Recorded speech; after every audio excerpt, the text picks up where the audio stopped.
Livro de Gênesis, capítulos 23 e 24. O sepultamento de Sara. Quando Sara estava com 127 anos, morreu em Quiriate Arba, hoje chamada Hebrom, na terra de Canaã. Abraão lamentou a morte de Sara e chorou por ela. Depois, deixou ali o corpo de sua mulher e disse aos hititas: Tenho vivido como forasteiro e estrangeiro entre vocês. Por favor, vendam-me um pedaço de terra para que eu possa dar um sepultamento digno à minha mulher. Os hititas responderam a Abraão: Ouça-nos, o Senhor é um príncipe honrado em nosso meio. Escolha o melhor dos nossos túmulos e nele sepulte sua mulher. Nenhum de nós se recusará a dar ao Senhor o local para a sepultura.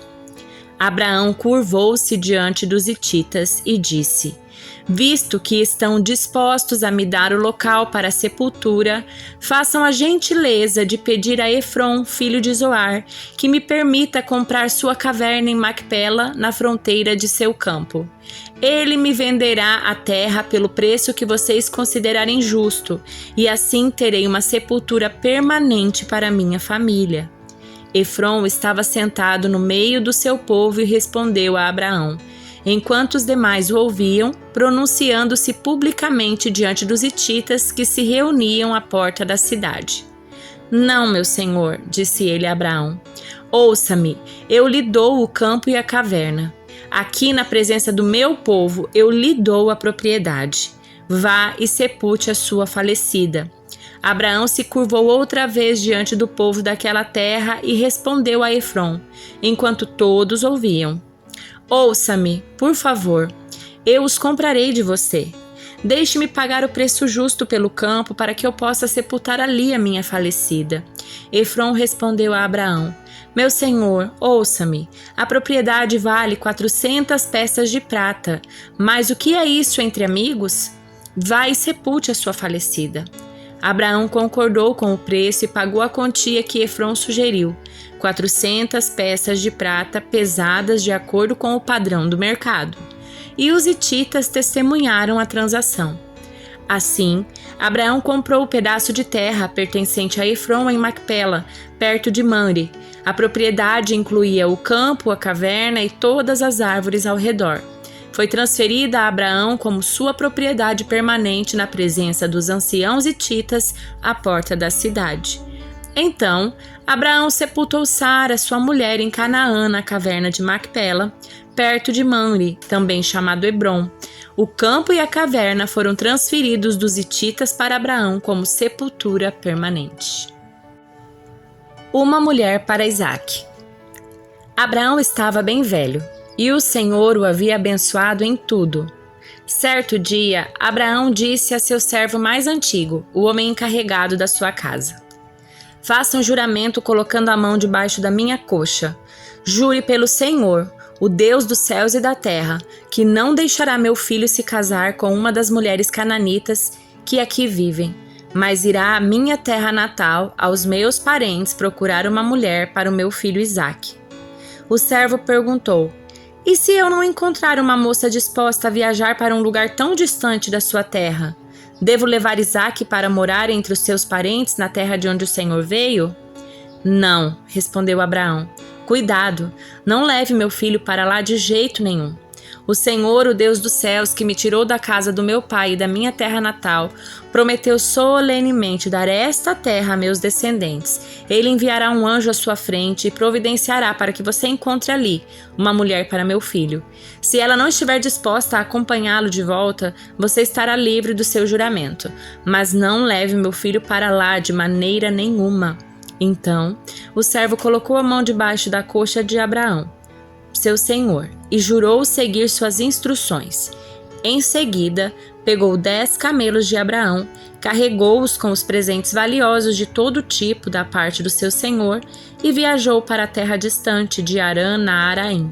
Chegando lá, dirigiu-se à cidade onde Naor, irmão de Abraão, havia se estabelecido. Ao entardecer, quando as mulheres saíam para tirar água, ele fez os camelos se ajoelharem perto de um poço nos arredores da cidade. Então o servo orou: Ó Senhor, Deus do meu senhor Abraão, por favor, dá-me sucesso hoje e sê bondoso com o meu senhor Abraão. Como vês, estou aqui junto desta fonte e as moças da cidade estão vindo tirar água.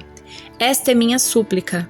Pedirei a uma delas: por favor, dê-me um pouco de água do seu cântaro para eu beber. Se ela disser: sim, beba, também darei água a seus camelos. Que seja ela a moça que escolheste para ser mulher do teu servo Isaque. Desse modo, saberei que foste bondoso com o meu senhor. Antes de terminar a oração, o servo viu aproximar-se uma moça chamada Rebeca, que trazia um cântaro no ombro. Ela era filha de Betuel, filho do irmão de Abraão, Naor, e de sua mulher Milca. Rebeca era muito bonita, tinha idade para se casar e era virgem. Ela desceu à fonte, encheu o cântaro e voltou. O servo de Abraão correu até ela e lhe pediu: por favor, dê-me um pouco de água do seu cântaro para eu beber. Sim, meu senhor, beba, respondeu ela, e prontamente baixou o cântaro do ombro e lhe deu de beber. Depois que lhe deu de beber, disse: tirarei água para os seus camelos também, até que estejam satisfeitos. Esvaziou depressa o cântaro no bebedouro e correu de volta ao poço a fim de tirar água para todos os camelos. O homem a observou em silêncio, pensando se o Senhor lhe tinha dado sucesso em sua missão. Por fim, quando os camelos terminaram de beber, o servo deu à moça uma argola de ouro para o nariz e 2 pulseiras grandes de ouro para os braços. De quem você é filha? Perguntou ele. Diga-me, por favor, se seu pai tem lugar para nos hospedar esta noite. Sou filha de Betuel e meus avós são Naor e Milca, respondeu ela. Temos bastante palha e forragem para os camelos e espaço para hóspedes. O homem se prostrou e adorou o Senhor. Louvado seja o Senhor, Deus do meu senhor Abraão, disse ele. O Senhor demonstrou bondade e fidelidade ao meu senhor, pois me conduziu até os seus parentes. A moça correu para casa e contou à família tudo o que havia acontecido. Rebeca tinha um irmão chamado Labão, que foi prontamente à fonte para conhecer o homem. Ele havia visto a argola para o nariz e as pulseiras nos braços da irmã e tinha ouvido Rebeca contar o que o homem dissera. Assim, apressou-se até a fonte onde o homem ainda estava parado perto dos camelos. Labão lhe disse: venha e fique conosco, abençoado do Senhor. Por que ficar aí fora? Já mandei arrumar as acomodações para você e seus homens e lugar para os seus camelos. Então o homem foi com ele para casa. Labão mandou descarregar os camelos, dar palha para os animais se deitarem e forragem para comerem, e água para o homem e seus ajudantes lavarem os pés. Quando a refeição foi servida, porém, o servo de Abraão disse: não comerei enquanto não explicar o motivo da minha vinda. Está bem, disse Labão, fale. Sou o servo de Abraão, explicou ele. O Senhor abençoou grandemente o meu senhor, ele se tornou um homem rico. O Senhor lhe deu rebanhos de ovelhas e bois, uma fortuna em prata e ouro, e muitos servos e servas, camelos e jumentos. Quando Sara, mulher do meu senhor, era muito idosa, deu à luz o filho dele. O meu senhor deu tudo o que possuía a esse filho, e me fez jurar, dizendo: não permita que meu filho se case com uma das mulheres cananitas que aqui vivem. Vá à casa de meu pai, aos meus parentes, procurar uma mulher para o meu filho. Mas eu perguntei ao meu senhor: e se eu não encontrar uma moça disposta a voltar comigo? Ele respondeu: o Senhor, em cuja presença tenho vivido, enviará um anjo com você e lhe dará sucesso em sua missão. Encontre uma mulher para meu filho entre os meus parentes da família do meu pai, então você terá cumprido sua obrigação. Se, porém, você for aos meus parentes e eles não deixarem a moça acompanhá-lo, estará livre do juramento. Hoje, quando cheguei à fonte, fiz a seguinte oração: ó Senhor Deus do meu senhor Abraão, por favor, dá-me sucesso em minha missão. Como vês, estou aqui junto desta fonte. Essa é minha súplica. Quando uma jovem vier tirar água, eu lhe direi: por favor, dê-me um pouco de água do seu cântaro. Se ela disser sim, beba, também darei água a seus camelos. Que seja ela a moça que escolheste para ser mulher do filho do meu senhor.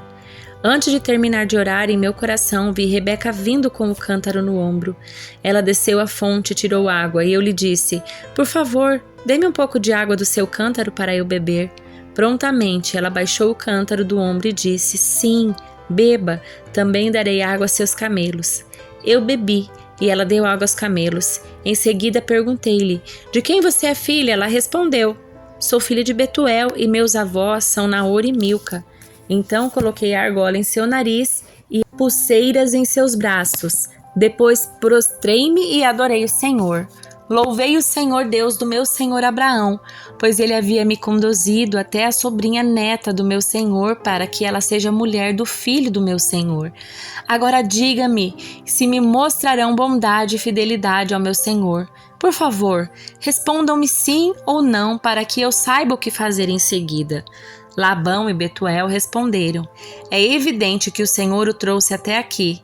Sendo assim, não há nada que possamos dizer. Aqui está Rebeca, tome-a e leve-a com você, que ela seja a mulher do filho do seu senhor, como disse o Senhor.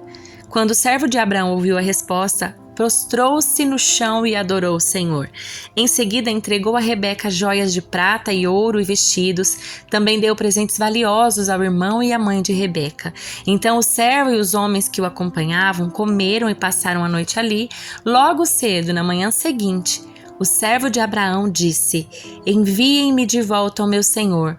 Mas o irmão e a mãe de Rebeca disseram: Queremos que Rebeca fique conosco pelo menos 10 dias, depois ela poderá partir.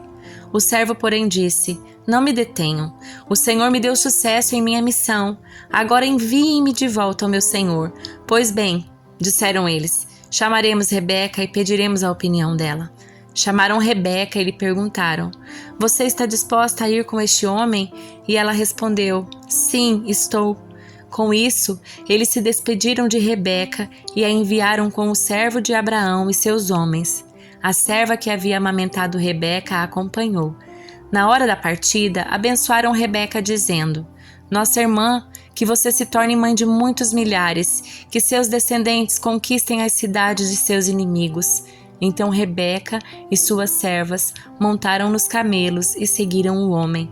Assim, o servo de Abraão partiu levando Rebeca.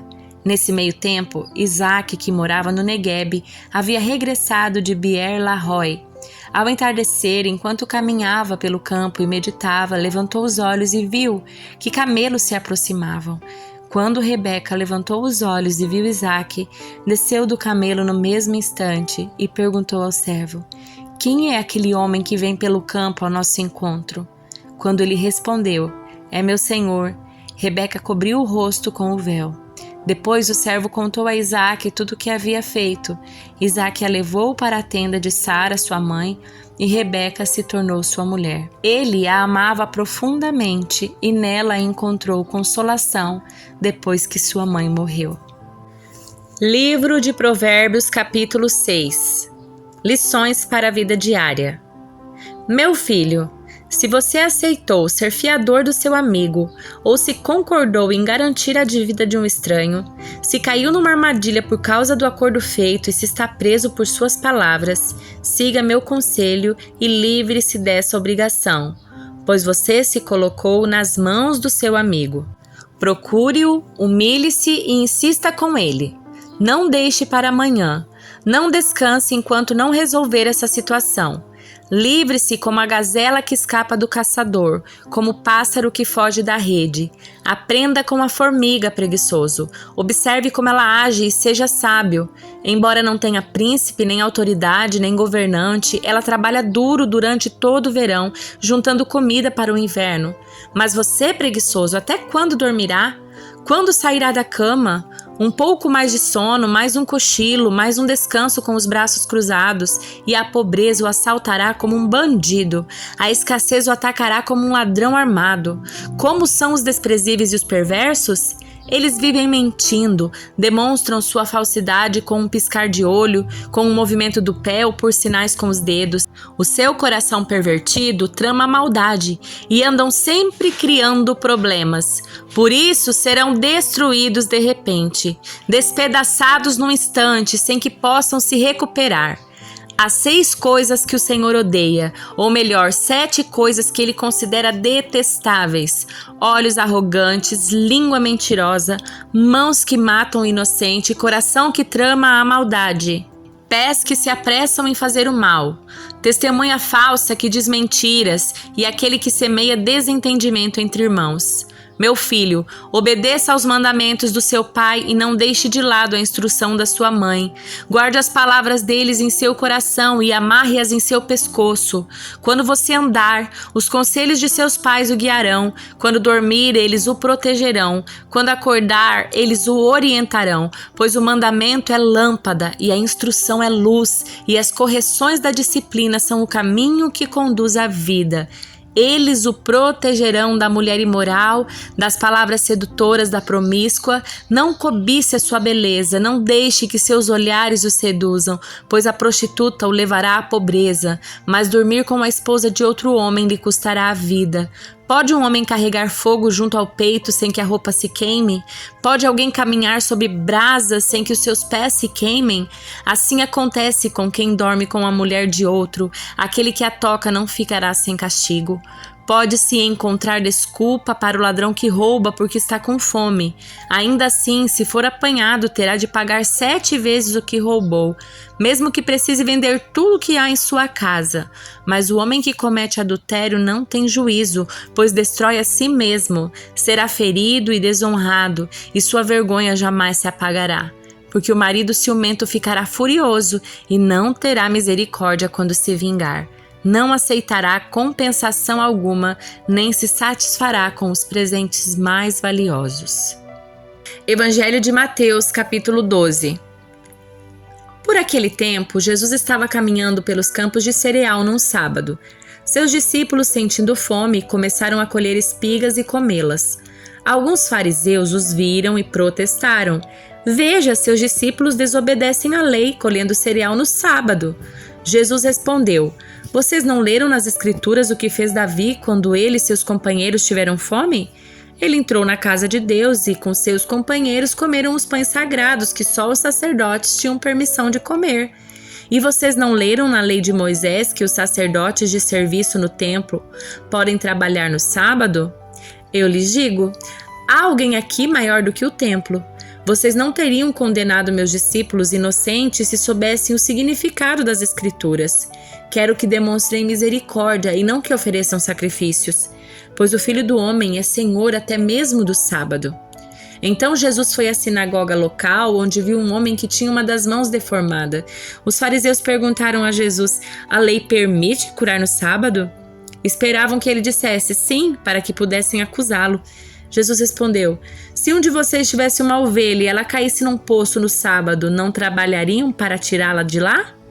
Quanto mais vale uma pessoa que uma ovelha? Sim, a lei permite que se faça o bem no sábado.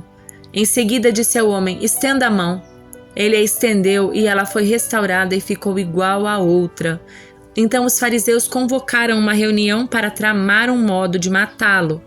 Jesus, sabendo o que planejavam, retirou-se daquela região. Muitos o seguiram e ele curou todos os enfermos que havia entre eles. Contudo, advertiu-lhes que não revelassem quem ele era.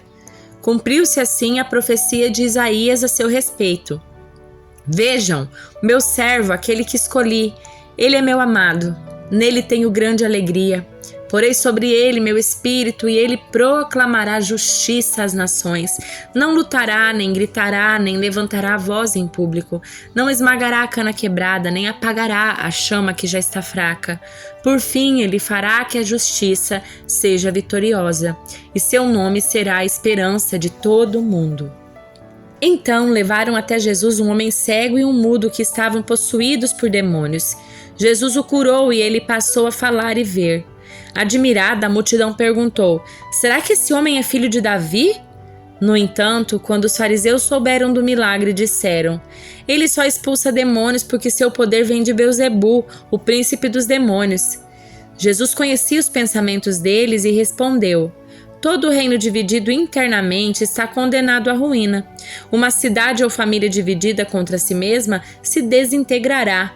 Se Satanás expulsa Satanás, está dividido e luta contra si mesmo. Seu reino não sobreviverá. Se eu expulso demônios pelo poder de Beelzebu, o que dizer dos seus discípulos? Eles também expulsam demônios, de modo que condenarão vocês pelo que acabaram de dizer. Mas se expulso demônios pelo Espírito de Deus, então o reino de Deus já chegou até vocês. Afinal, quem tem poder para entrar na casa de um homem forte e saquear seus bens? Somente alguém ainda mais forte, alguém capaz de amarrá-lo e saquear a sua casa. Quem não está comigo opõe-se a mim, e quem não trabalha comigo, na verdade, trabalha contra mim. Por isso eu lhes digo: todo pecador e toda blasfêmia serão perdoados, mas a blasfêmia contra o Espírito não será perdoada. Quem falar contra o Filho do Homem será perdoado, mas quem falar contra o Espírito Santo não será perdoado, nem neste mundo, nem no mundo por vir. Uma árvore é identificada por seus frutos. Se a árvore é boa, os frutos serão bons. Se a árvore é ruim, os frutos serão ruins. Raça de víboras! Como poderiam homens maus como vocês dizer o que é bom e correto? Pois a boca fala do que o coração está cheio. A pessoa boa tira coisas boas do tesouro de um coração bom, e a pessoa má tira coisas más do tesouro de um coração mau. Eu lhes digo, no dia do juízo vocês prestarão contas de toda a palavra inútil que falarem. Por suas palavras vocês serão absolvidos, e por elas serão condenados. Alguns dos mestres da lei e fariseus vieram a Jesus e disseram: Mestre, queremos que nos mostre um sinal da sua autoridade. Jesus, porém, respondeu: Vocês pedem um sinal porque são uma geração perversa e adúltera, mas o único sinal que lhes darei será do profeta Jonas. Pois assim como Jonas passou 3 dias e 3 noites no ventre do grande peixe, o Filho do Homem ficará 3 dias e 3 noites no coração da terra. No dia do juízo, os habitantes de Nínive se levantarão contra esta geração e a condenarão, pois eles se arrependeram dos seus pecados quando ouviram a mensagem anunciada por Jonas. E vocês têm à sua frente alguém maior que Jonas. A rainha de Sabá também se levantará contra esta geração no dia do juízo e a condenará, pois veio de uma terra distante para ouvir a sabedoria de Salomão. E vocês têm à sua frente alguém maior que Salomão. Quando um espírito impuro deixa uma pessoa, anda por lugares secos à procura de descanso, mas não o encontra. Então diz: voltarei à casa do qual saí, e ele volta para sua antiga casa e a encontra vazia, varrida, arrumada. Então o espírito busca outros 7 espíritos piores que ele, e todos entram na pessoa e passam a morar nela, e a pessoa fica pior que antes. Assim acontecerá com esta geração perversa. Enquanto Jesus falava à multidão, sua mãe e seus irmãos estavam do lado de fora, pedindo para falar com ele. Alguém disse a Jesus: Sua mãe e seus irmãos estão lá fora e querem falar com o Senhor. Jesus respondeu: Quem é minha mãe? Quem são meus irmãos? Então apontou para os seus discípulos e disse: Vejam, estes são a minha mãe e os meus irmãos. Quem faz a vontade do meu Pai no céu é meu irmão, minha irmã e minha mãe.